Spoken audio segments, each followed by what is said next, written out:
aboard! Hey, what's up, everybody? You're listening to Cannabis Karaoke, where we ask you to grab the mic and tell your story. Get inside info from today's most interesting cannabis pioneers, and from the first note to the end of the song, listen up as you get to hear the stories of success on Cannabis Karaoke. All right, welcome back to another episode of Cannabis Karaoke. Our guest today is, I feel like, is on the forefront of cannabis tourism. I mean, when you think about cannabis, you don't always think about cannabis tourism. You just think about people buying weed. You think about people going into dispensaries. You think about the black market going away. But I feel like, and I think a lot of other people, in addition to our guest, feel like cannabis tourism is on the fringe of being a big deal. So I want to welcome Matt Kurth to the show, founder, CEO, and probably the janitor of Humboldt Cannabis Tours. And what a story we're going to have today. And I got a couple things that I want to ask you about. But Matt, welcome to the show. Thank you for taking the time, and excited to hear your story today. Well, thank you so much for having me, Danny. I really appreciate having the audience, and appreciate all listeners listening, and I'm really excited to talk about cannabis tourism. Yeah, so for those that don't know, the Canna Curious, Humboldt is pretty much the motherland of cannabis. Emerald Triangle, Emerald Ring, whatever you want to call it, long since established as like the genesis of cannabis in my mind, from day one. Why, besides that, did you decide to try to start a tourism business in a town that is hard to get to? Yeah, that's a good question. Yeah, so we're located about 5 hours north of San Francisco, so we are a little hard to get to. But first of all, I love Humboldt County. It's my favorite place ever. Like, I keep joking with everybody that I'm going to buy a burial plot here soon because I'm not going anywhere. But I just love Humboldt County so much. And I just feel like we have something up here that people are really craving nowadays. We have like authenticity, we have nature, we have clean air and water and food. And I think a lot of that really resonates with people. And we have the best cannabis in the world along with that too.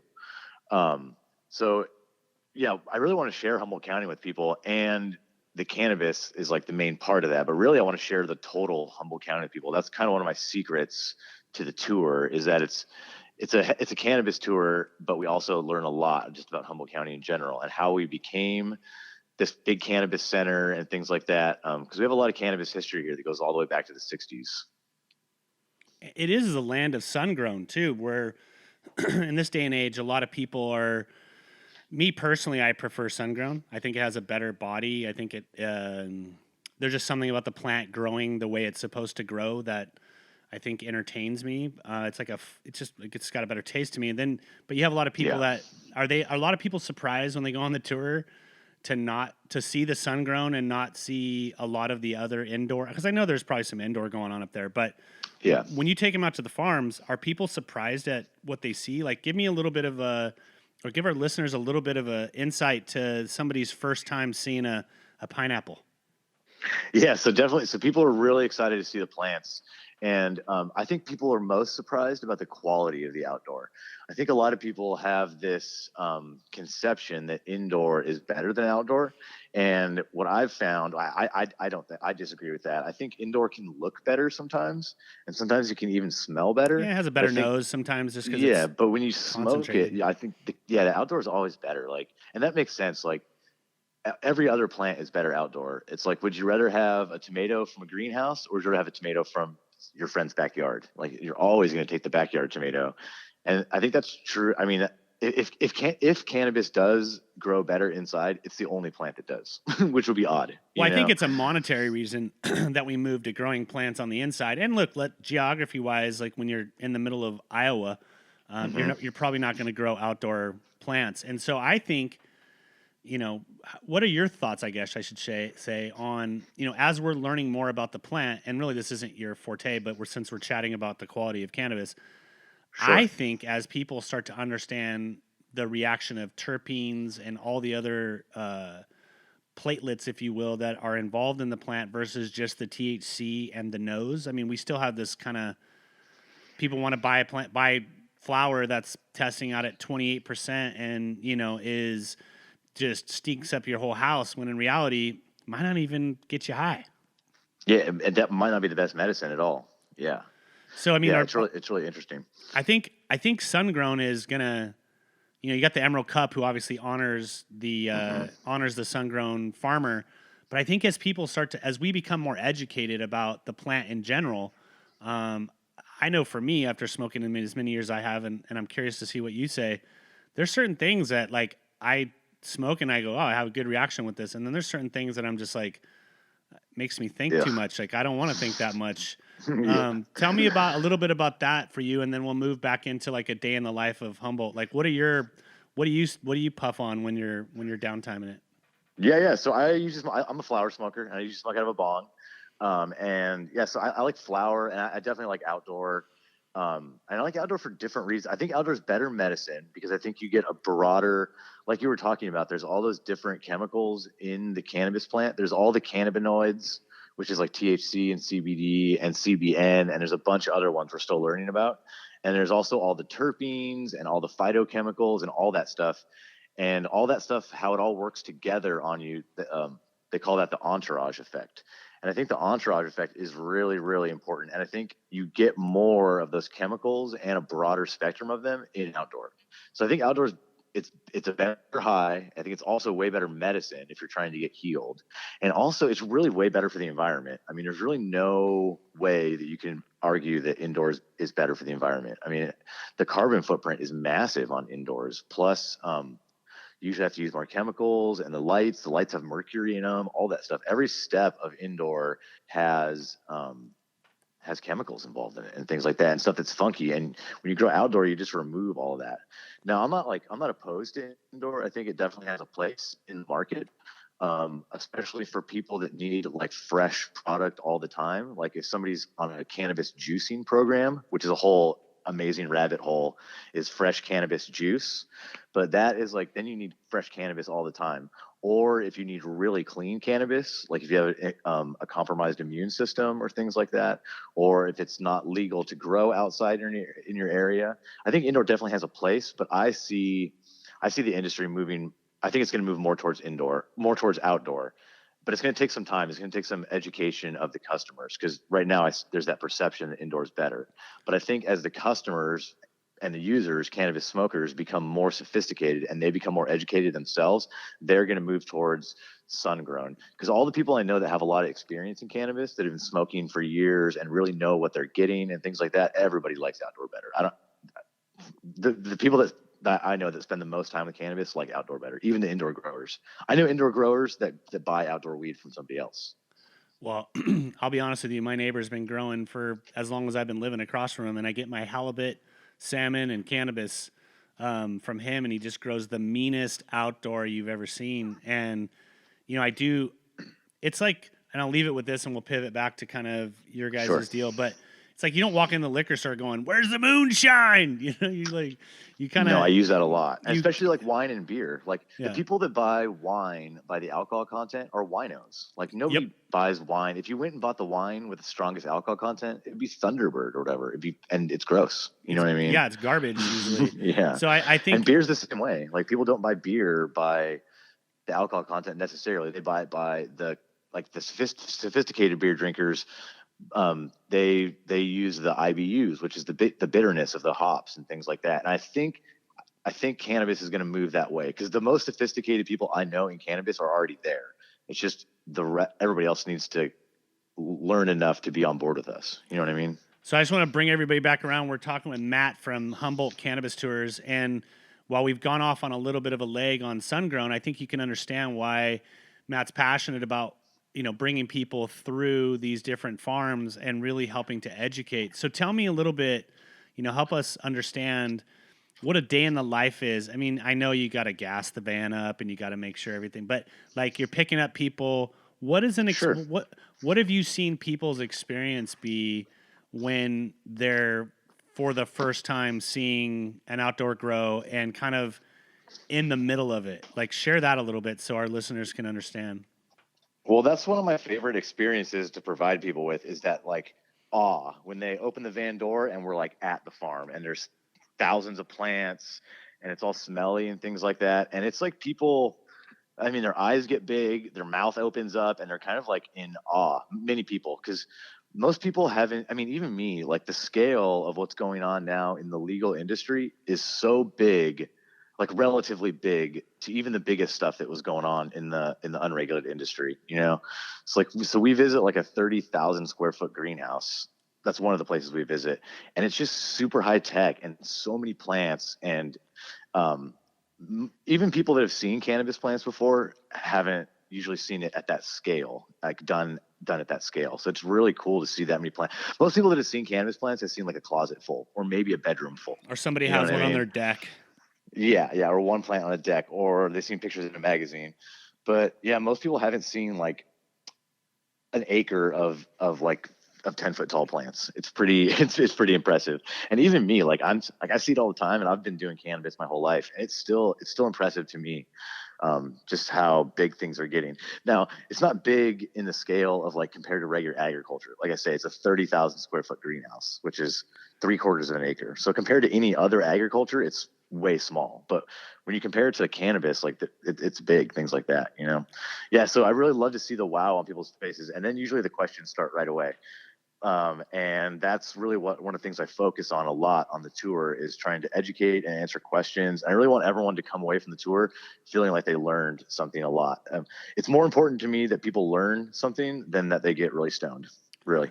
Yeah, absolutely. And a lot of these people, I would assume, are first-time users, possibly. I want to. We get a mix. So yeah, and that's an interesting thing. So we get, I'd say like probably the bulk of what we get are people that smoke, but they're like nighttime smokers or weekend smokers. You know what I mean?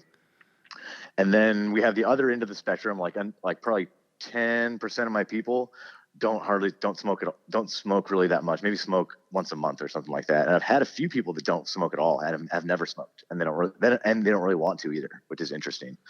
And those people I got a lot of respect for. Those are like really smart people usually, because they want to learn about something even though it's not like their thing. You know what I mean? I mean, I tell people all the time, cannabis is probably the biggest thing to hit this planet since we discovered fire. Yeah. You know, it's so multifaceted and so out of control, that something like yourself is, you know, the tours are bringing people back to the spot of, it's almost like the Holy Land, right? So Yeah, it kind of is like a pilgrimage. Yeah, for a lot of people, and a lot of people really treat it like that. Like I get a lot of people from out of state, from not legal states specifically. Like we get a lot of people from the Southeast and the South and the Midwest and things like that. And for a lot of them, it is like a pilgrimage. Like they're coming to the place they've heard about their whole life, and they want to see it with their own eyes. And it's really awesome to be able to provide people with that experience. And it's easy too for me on like the selfish level, because people are already so stoked about it. You know what I mean? It makes my job easy. it's like driving them through a zoo. They don't have to do much entertaining. It's just eyeballs and cell phones out and like pictures. a zoo that they've read about since they were kids. Right. You know what I mean? Right. So, yeah, and I think Humboldt doesn't disappoint either. Like they come here, and I think people find what they're looking for. They're not disappointed. They come looking for something, and they find it. Which is really cool. So one of the things I'm going to ask you about is, I know you've had some interesting tour groups. Talk to me about the nuns, bro. Talk to me about taking some nuns across these cannabis farms. How was that? And how did that come to, I want to know a couple things. How did that come to happen? What was their experience? And then what was the recap of that? Like, I want to know those two things. I want people to hear it. Sure. Yeah, that was great. So that was the nuns. They're called, well, a lot of people know them as the Cannabis Nuns, and they're all over social media, but their actual name, they're called Sisters of the Valley. And they are, so they're nuns, but they're not Catholics. They're not even really Christians, I don't think. It seemed like they're mostly pagan to me. You know what I mean? Okay. So they're definitely not Catholics, for sure not Catholics, you know? Yeah, and they're cool, but they wear the whole habit. So they have the whole habit on, and they're deeply spiritual. Like they're not, I kind of, when I first kind of found out about them, I thought like, oh, this is a good marketing, whatever. You know what I mean? Like, yeah, nuns, that's going to get a lot of attention. Good. But then when I met them, they're like legitimately spiritual healers. Like they're the real deal. You know what I mean? And they're using the habits, and they're using the vocabulary of that stuff to leverage it and get their word out there, but they're really legitimate, deeply spiritual, deeply interested in healing people. And yeah, they have a what do they call it? It's a monastery kind of thing, but for women. I forget what it's called. But they have like a monastery in Bakersfield, and they make medicine. So they make salves and creams and things like that. And they're also deeply involved in like cannabis activism and working towards making cannabis more a part of Bakersfield, because Bakersfield they totally banned cannabis in Kern County. And so they really are still like it can seem in Humboldt or in even Northern California, like, oh, we won the battle, cannabis is legal. But in a lot of places in California, cannabis, the commercial part of cannabis still is not legal. And a lot of people are still fighting to get access to legal cannabis in California, which is interesting. So they're a big part of that. And yeah, they're awesome. So yeah, they came out and we took them to a bunch of farms. They wanted to bless farms because that's like their big thing. They really want to bless plants. So I was contacted by one of the sisters named Sister Star, who's got this amazing healing story from cannabis. It basically saved her life, which is not the first time I hear that over and over again, but cannabis definitely saved her life, according to her. And yeah, so she contacted me, and then the nuns came up there. They have a documentary that they made that just got premiered. So they're premiering it. They're doing a Humboldt County premiere, which was like their pilgrimage up to Humboldt because they wanted to premiere the movie up here, which is cool. Yeah, so we visited a bunch of farms and they blessed a bunch of plants. And kind of how the blessing works is they burn sage and then they walk around all the plants, and they have these like amazing songs that they sing. So they're like singing songs, basically blessing the plants to be healthy and to heal people once they're harvested. It was pretty cool. I thought, to be honest, I thought a little bit going into it, they'd be a little hokey, but I was moved at points during the tour. Like they're the real deal. Like they're really spiritual. They're cool. I've definitely caught some of their media that's been out and about. And, to your point, there's a lot of hokiness in the space. From what I've read and saw about them, I was like, and then learning that they, made the venture up and did the tour with you, I was like, okay, all right, these ladies are definitely, and I think it's really important because I do, people always say I'm in this because I want to help people and I want to do the medicinal side, but in the reality, they're just stuffing their pockets. I think for me that, I had my own situation where I had kind of a trifecta of my wife having a brain tumor, my dad dying from opiate addiction, and Tommy Chong, my business partner, contracting rectal cancer after beating prostate cancer. And I was like, I just need to go tell people stories, and I just need to go help people understand the medicinal side and the healing side of it. So for me, that's like, I believe cannabis heals whether you realize it or not when you're using it. The plant has a funny way of picking you and giving you what you need, because you will participate however, whether it's edible, smoking, tinctures, whatever you do, you're going to figure that out. We haven't gotten to the point where we can dial it in to know exactly. I know what works for me, but that's after 30 plus years of smoking weed. You know what I mean? And so I think it is an important feature. And I think that's really cool that you had the opportunity to bring them in and have them kind of fulfill what they felt was a journey on their own. Yeah, it was cool. Explain to me or the listeners a little bit about how these farms interact with you. Because it's one thing to be like, I'm going to take a bunch of people through some farms. It's a whole nother project to actually get these farms on board. Tell us a little bit about that process. You've been doing this for a little over 4 years now. So tell us a little bit about that process. Like, that had to have been a huge hurdle to get over. Yeah, that was a big challenge. So the first challenge I've been doing cannabis forever, since I was a teenager, selling grams to my friends in high school probably. And then, that moved on. I grew weed for a couple of years. I worked on lots of farms. I've been in cannabis a lot. But all the people I knew in cannabis, to be honest, they've all stayed pretty much in the unregulated market, in the traditional market. So I had to go out of my social circle and find these farms. So I started off really just cold calling people, because there were certain people that were kind of out there in the media and things like that, that were kind of accessible. Like you could find them on Facebook and things like that. So I contacted a lot of farms, just cold calling, and just trying to get coffee with people. And then finally, I found a few farms that were willing to work with me. And yeah, it's a really interesting thing because, it's a balance of what I need and then what they're willing to do. You know what I mean? So, for example, some of the farms that I talked to were like, yeah, we'd love to have you out, but we'd like to do a background check for all the guests that come out. And it's like, well, I'd really love to visit your farm, but that's not feasible for my tour. You know what I mean? It just doesn't work like that. You know what I mean? Or somebody would say, oh, I'd love to have your tour come out, but I'm 4 hours deep on a dirt road on top of a mountain. You know what I mean? Which doesn't work for me as much either, So I really had to find a nice balance of farmers that were like willing and able, like, you know what I mean? Because there's nothing wrong with the folks that want a background checks. That's fine. Like I can totally see wanting to be secure and careful with everything. That makes sense. But if you need to be that careful, then you can't do tours, kind of. You know what I mean? Well, yeah, and everybody has their own interpretation of the regulations too. That's another thing that you come across, like that's why I was saying it. Number one, for me, I would have imagined like, no fucking way are you coming to my farm is the first Yeah. response. The second response is, okay, only if everybody's got their medical card, Yeah. Well, and that's how I started off, was under medical. Yeah. Yeah. And so I understand that's when No, totally. I mean, and to be honest, most farmers aren't interested in doing tours. But the good thing is for me is Humboldt County has tons of farms. So we have 2,000 permitted farms in California. It's about 23% of the whole state's farms are just in Humboldt County. So with that many farms, I only need like 4 or 5 or 6 to do tours. You know what I mean? So I think that's what one of the things that really helped me is just a numbers game. Is I only needed 5 or 6 out of 2,000. You know what I mean?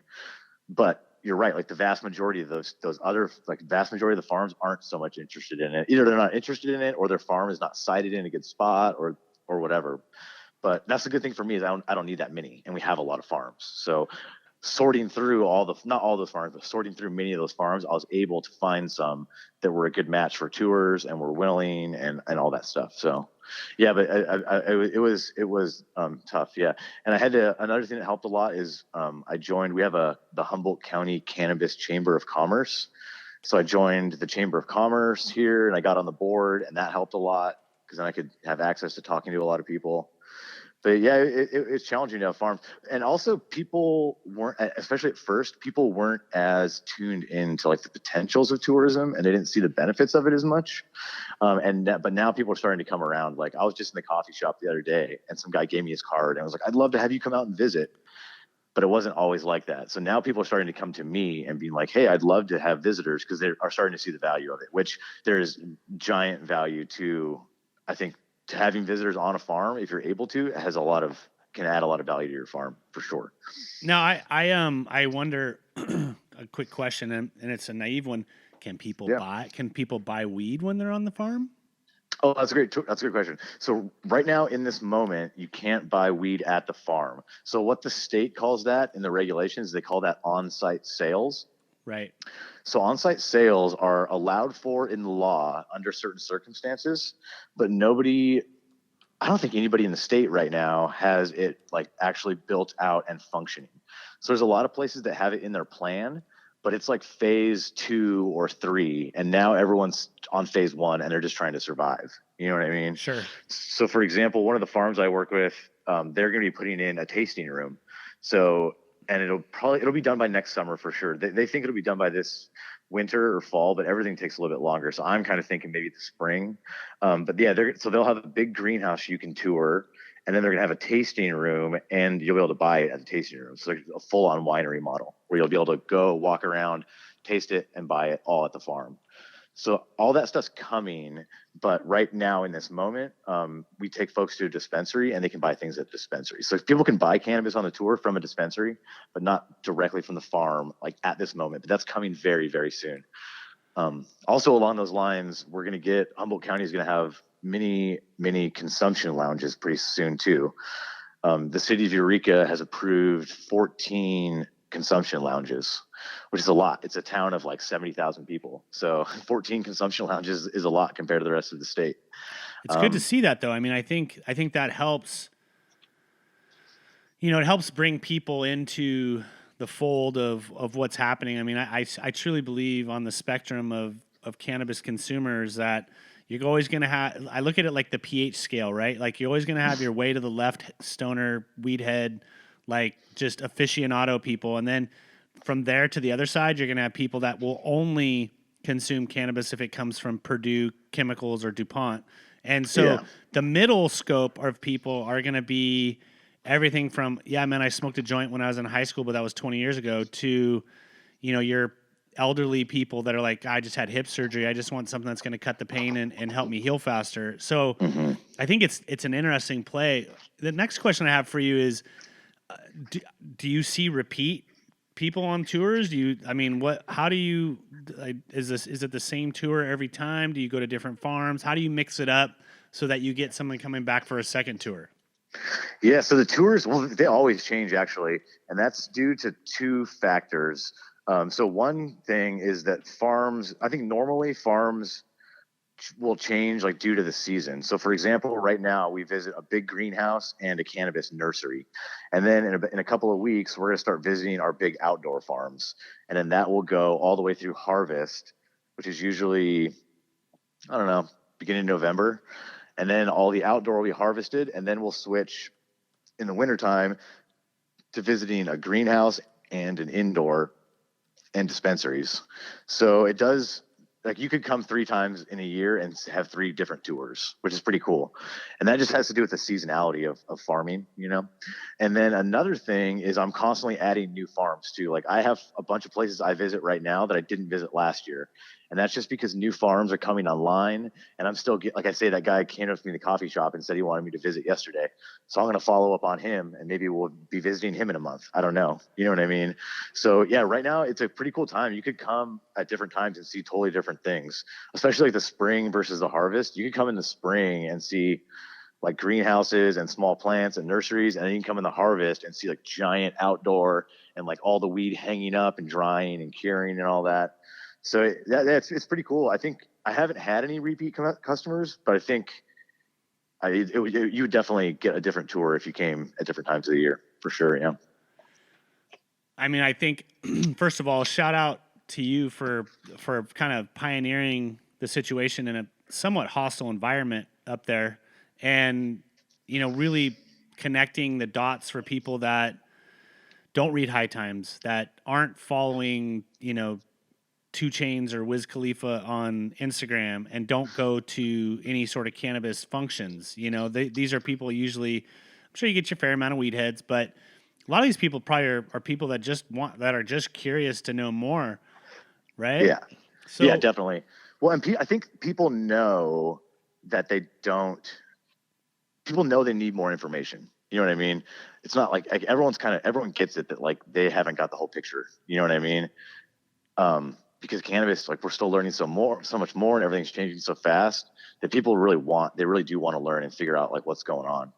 And a lot of times they're trying to figure out they're coming to California to try to get an idea of what's going to happen in their state in the future, which I think is smart too. Like people coming out from North Carolina and saying, "Oh, well, I know this is going to happen in North Carolina eventually, so let's yeah, go out to do you California and see how outreach it's to happening like there." politicians or decision makers, or like do you run any marketing like that? Just curious. I try. I probably need to push it more. Yeah. I have a policy where I'll take any politician who's voted into office or any badge carrying law enforcement goes for free. Oh, rad. So you heard it. Yeah, Okay, if you're listening yeah, to the podcast and you're a civil servant, a person that works for the community, Matt's offering a free tour to kind of get you straight. yep, yeah. Anybody who's voted into office, anybody who carries a badge, including firemen for that matter. I I'm gonna guess. start telling some people. Yeah, I'd love to get more politicians really, because I think like you can read books and you can read articles and you can learn things, but it's not the same as coming out and like seeing the farm and talking to the farmers. And it's not what people expect. People expect young men in flat brim hats and camouflage and dogs and guns and things like that. And instead, it's little old gray-haired ladies and cats and butterflies. You know, That's so it's, rad. it's pretty cool. Yeah, yeah. Well, and we have that Murder Mountain documentary came out, and that is starting to be the perception of what people have for what's going on in Humboldt County. Have you seen Murder Mountain? I've seen pieces of it. Yeah, it scares the shit out of me. Yeah, well, and everybody too. Because So that, I never played up there, but I mean, yeah. my route to cannabis was early on as a duffel bag boy.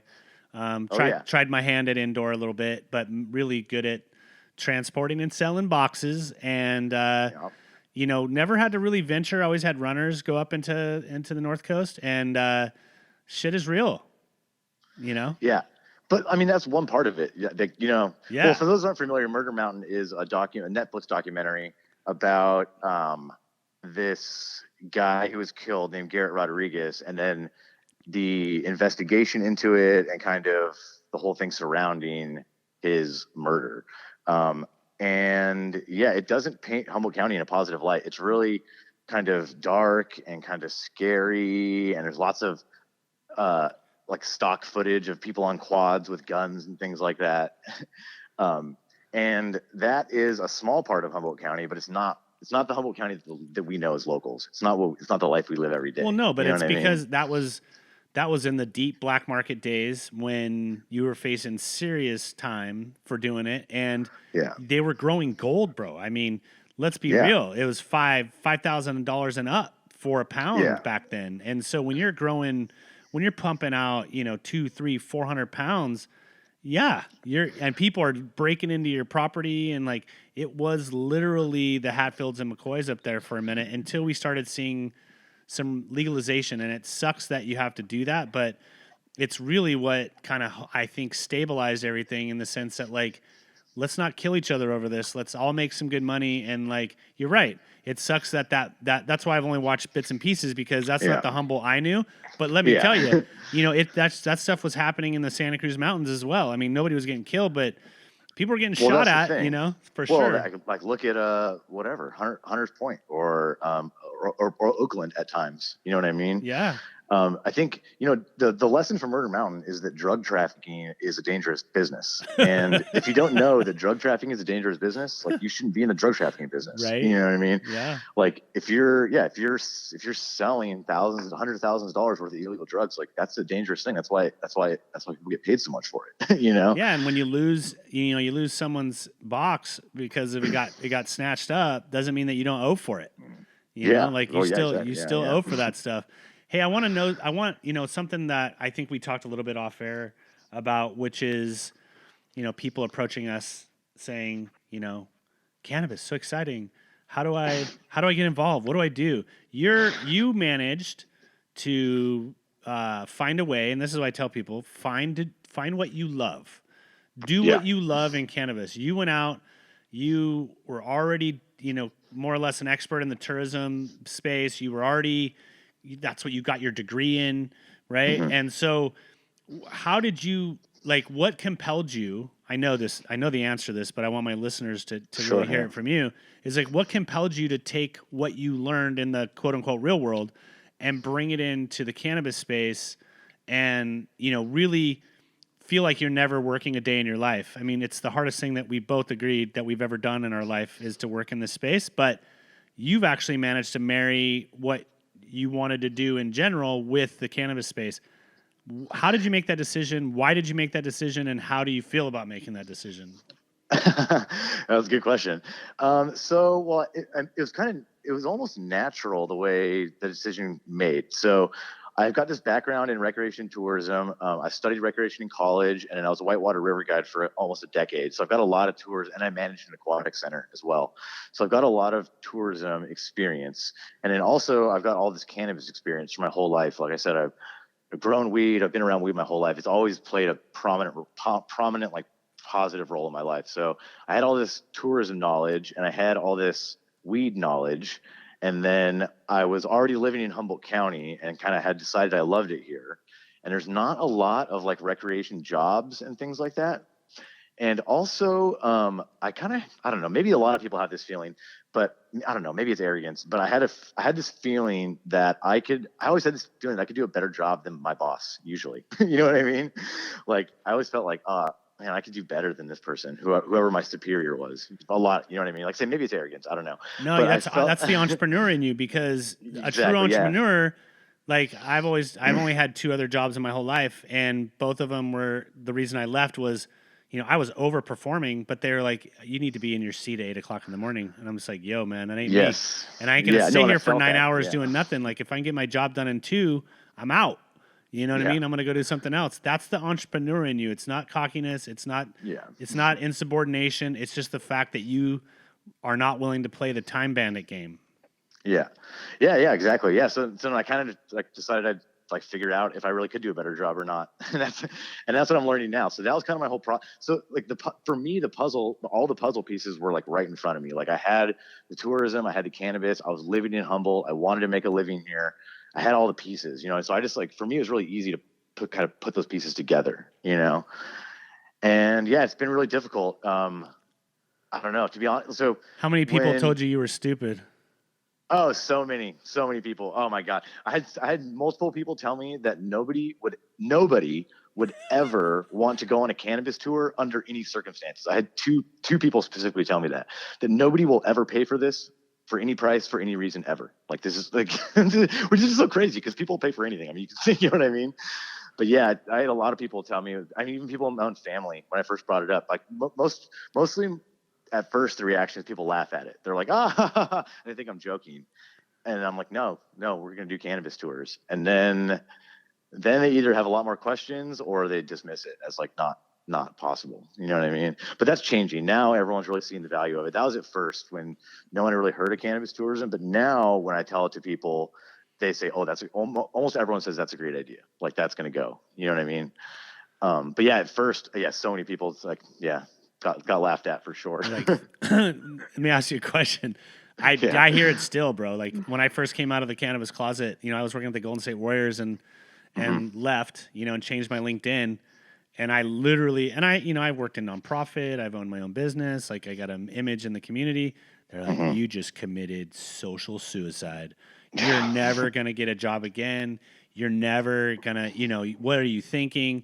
And it's like now those same people are like asking me how they can. Hey, what company do I invest in? Right, exactly. Yeah. And so explain like the pain that you had probably those first couple tours, like where your bus wasn't full. Oh, right? Yeah. And even still now I'm still struggling to fill the bus. And right now, like things are going okay. So to be honest, like last year I made about half of what I needed to break even. And this year I'm on track to break even if things keep going well. So even now it's not like, from a strictly like business point of view, it's definitely not gangbusters. Like I struggle to pay the bills every month. Like right now I'm like worrying about the rent this month, to be honest. You know what I mean? Absolutely. So things aren't easy yet. But I think that's true for almost everybody in the cannabis business. I don't know anybody who's making money, to be honest. Well, unless you went out and taken like some enormous investment and allowed you to just light money on fire. Right. Yeah, and I don't know anybody like that. You know what I mean? Like I know people that have got investment, but not money, not like big Canadian investment or things like that. Like the people that I know that got investment got like $1 million or $2 million, and that's spent. Like that's long gone. Yeah, you know what it I mean? goes quick, man. People don't realize how fast. I always tell people when they're raising money, just because, you have to disassociate yourself from the money and realize that it's just a vehicle, because people get drunk. The first thing they do when they get a big investment is they're throwing a party at MJ Biz, and you're like, dude, you just wasted $200,000 on that party when you should have been doing brand development and you should have been acquiring customer base, Yeah. I think one of the things too, I want to bring up to people, that are listening to this is that, dude, you and I, like we started too early. Like we're almost like prehistoric, prehistoric cannabis, No, I worry about that. And I worry that like the eye will burn out. Like that's the biggest like fact, like the business model I have is good. And the tours are solid. Like that's for sure. Everyone loves the tours. I have a 5-star rating on Google. Everyone's expectations are exceeded, but, all the other stuff I struggle with is like the business, the back end stuff, because that's not my expertise, So my big fear is that I will like burn out before cannabis tourism catches fire. You know what I mean? I feel like I'm trying to do wine tours in Napa County in like 1950. You know what I mean? When there was like two wineries. Yeah. No one cared, and no one drank wine. Right? You know what I mean? And my fear is that like my whole thing will run its course before it catches on. You know what I mean? So like wine tourism caught on in Napa like in the 80s, Sure. So yeah, that's one of my big concerns is like maybe I think that often is like, damn, did I get into this too early? But how do you keep yourself from like saying, fuck it? Like, what's your, Yeah. I mean, like, cause dude, I've hit the wall, like, where I'm just like, fuck it, man. I'm Yeah, over no, this numerous shit. times. You Yeah. know? Well, I think I get a lot of, I think one of the great things about Humboldt County is we have a lot of cannabis businesses and we have this amazing community and they really come together for a lot of support. So like the Cannabis Chamber of Commerce has been huge for me. Like sometimes we just sit around and complain, but it's really, I think being an entrepreneur or business owner can be like really isolating on its own.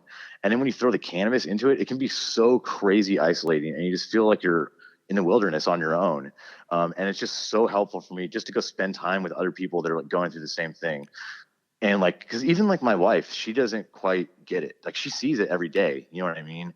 But she doesn't quite like, I don't know, quite get it. It's really valuable for me to just be around other people that are going through similar things, even though they might have a totally different business. Like they might be a farmer or an extractor or whatever, but they have like we have similar problems, and it's just nice not to feel alone. It can be really isolating sometimes.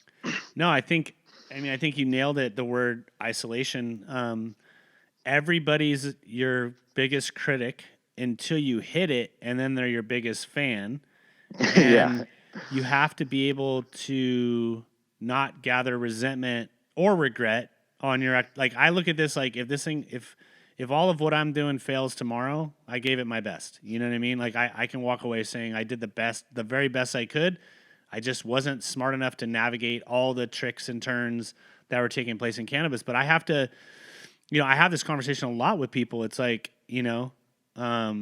what really keeps you getting up every day? It's not, I know it's not the exit. Like I haven't heard you say that once, So Yeah. No. what does drive Oh. Matt to get up every day and make this stuff happen? I think I know the answer, but I want to hear what you have to Yeah. say. I really want to see, I really genuinely want to see cannabis tourism like grow in Humboldt County. Like in general, even if it grows without me, you know what I mean? Or grows way beyond me. I'm only a small, tiny part of it. You know what I mean? But it's really important to me. I think, I don't know. So for me, there's two things are first. Like the environment is first, number one, always. Like that comes first for me. And then after that, the community comes second. And our community in Humboldt County is really like under siege and it's really changing and not in a positive way. And I think tourism can do a lot to like just improve our community and our economy and really move us into the future. Because the future for Humboldt County is it's kind of uncertain right now. We don't have it on a lockdown. You know what I mean?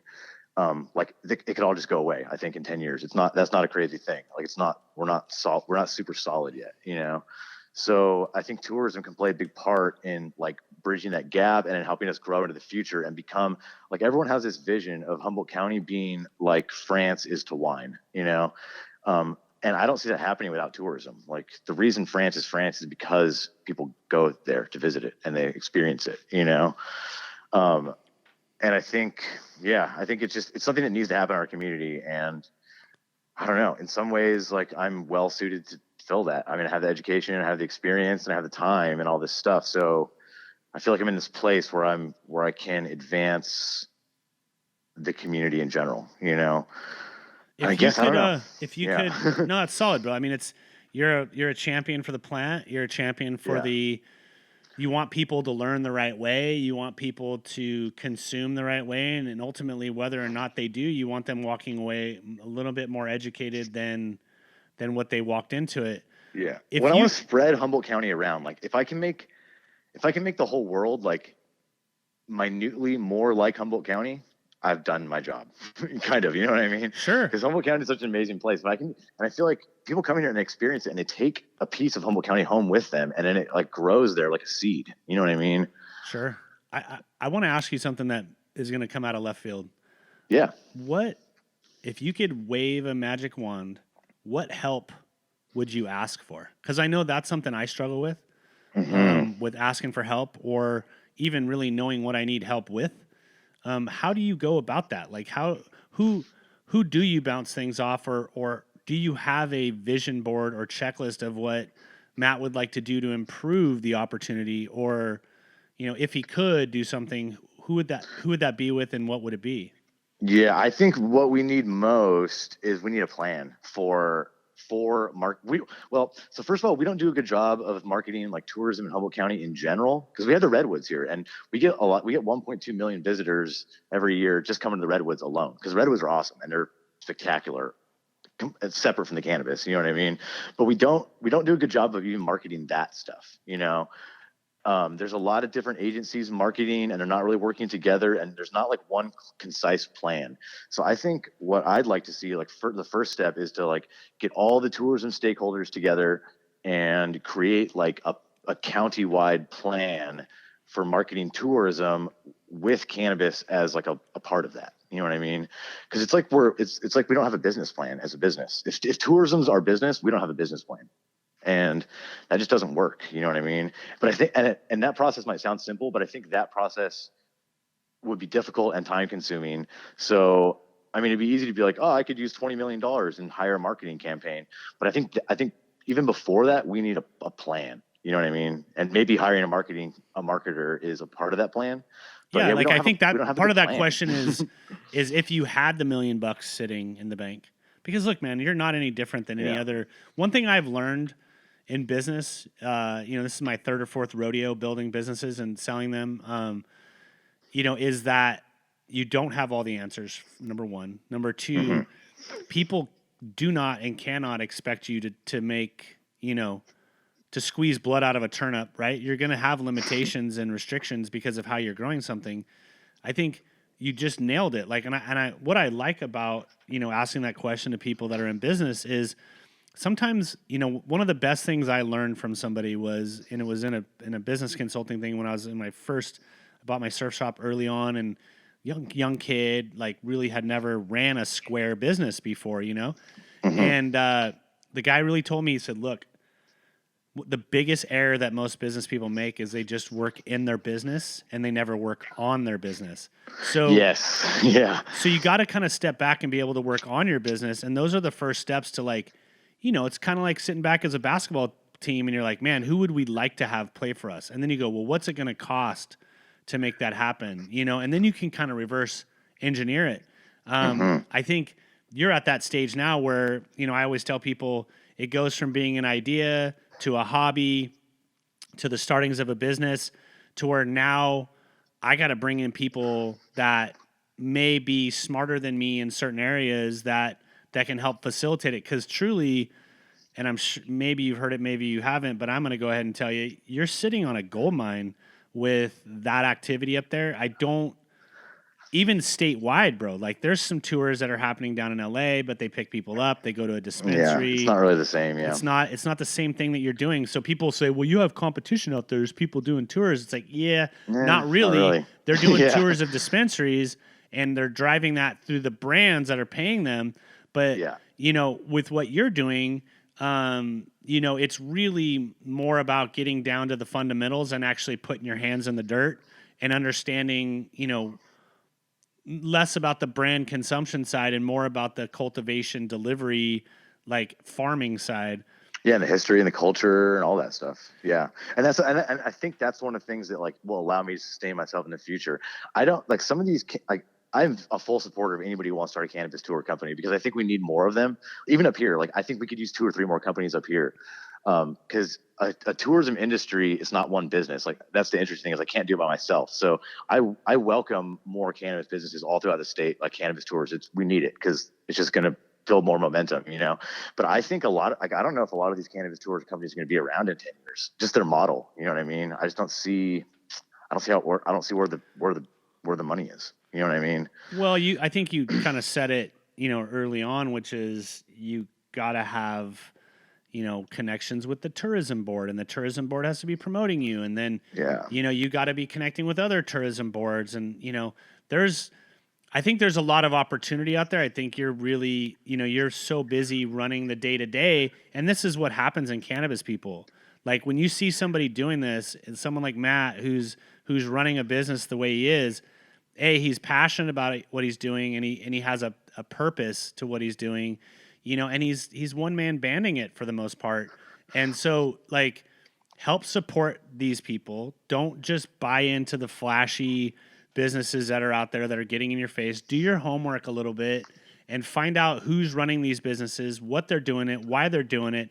That's the most important thing that I think why I'm involved and why I think you're involved is that, you could use the cliche of we trying to keep it pure. It's not really about trying to keep it pure. It's about trying to keep it straight so we don't lose our roots around what got us where we're at.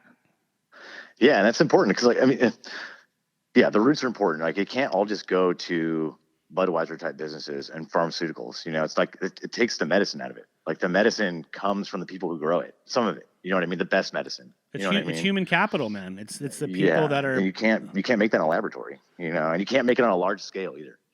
You can, and again, that goes back to the spectrum of you're gonna have weed heads to pharmaceutical, and people are gonna two dirty words in cannabis: science. You know what I mean? And data. And so those are two things that people like, they just don't want to hear it. But there is a play for science. I've gone to these conferences where people are developing and stripping out just the CBN to focus on helping people with sleep disorders or Crohn's or whatever. I think 100% I support that. You know what I mean? Those people aren't consuming cannabis. They're consuming a byproduct of cannabis and don't really qualify as a cannabis consumer. So therefore, you kind of take them out of the loop. But it's a different business. It's like the beer companies worrying about the aspirin companies or something. Like, they both kill pain, I guess, but different businesses. Yeah. I think tourism can be huge in Humboldt County, though. It's massive. You're there, bro. Just unfortunately you started a little too early. That's the one bad thing, right? But the good thing is that you kind of worked out the hiccups and the bumps and the bruises, and now you're positioned. I still tell people we're crawling in this space. We're still a toddler with the poopy diaper. Like, we don't by any means have it figured out. I mean, there's still, No, we're like the tech industry in the 60s or 70s. Right? The first computer that was the size of a room. Yeah, exactly. Well, there's so many parallels between the tech industry and the cannabis industry too, like the growth and the investment and the speculation. And there's a lot. I think we have a lot to learn from the tech. But it's global, bro. Like, whereas tech was kind of regulated to one certain area of the country for a minute, and now it's kind of broadened its footprint. But with cannabis, it's everywhere. I tell people we are no longer in the dark with cannabis. We are now in a cannabis revolution as it's ripping across the globe.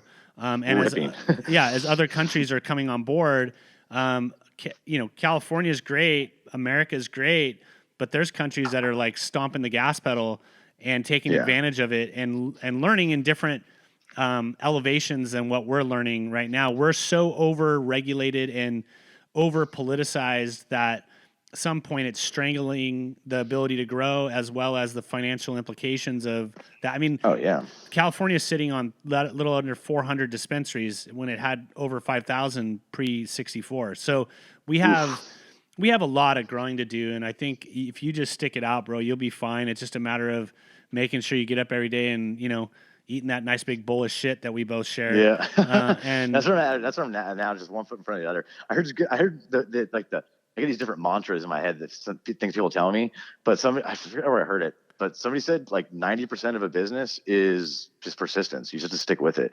And most of the people that fail just don't stick with it long enough. And being okay with your failures, but just not replicating them, like it's okay to fuck up. Just don't keep fucking up the same thing. Yeah. You know what I mean? If something's not working, change it. Yeah. Change it. Yeah. Hey, Matt, we've had a great talk. It's been about an hour almost now.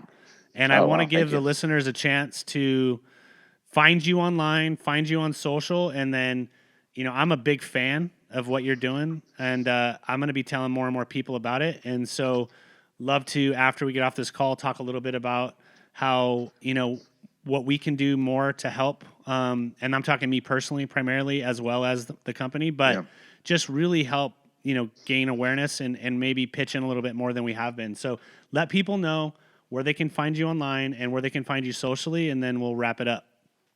Great. Yeah. So people can visit my website. It's humcannabis.com. It's HUMCANNABIS.com. They can also shoot me an email at info@humcannabis.com, or they can give me a call at 707-839-4640. We're also on Instagram and Facebook. We're at Humboldt Cannabis Tours, nice and easy. And also, I'd like to offer the listeners of the show a discount. So if you book online or over the phone, you can use discount code Canna Karaoke, and we'll get a 10% discount on a tour. Brad, dude, that's super nice of you to do that. And I'll make sure that when we push it out, that we include that in there, and we'll be pushing it out, through Spotify, SoundCloud, iTunes, our own website, as well as our social media. So, dude, it's been amazing. I've learned a lot about what you're doing. I'm definitely going to make some time to come up and go on a tour. So, thank you for the time today, and really look forward to circling back later. Yeah, thanks so much. I just want to invite everyone to come up to Humboldt, come see it for yourself. It's you'll be changed. That's a wrap. Thank you for listening to this edition of Cannabis Karaoke, another kick-ass podcast about all things cannabis. You can find us on iTunes, Spotify, SoundCloud, and our website, cannabiskaraoke.tv. And if you or someone you know would like to be on the show, please hit the book your interview button on the right. Cannabis Karaoke. Grab the mic and tell your story. Wow!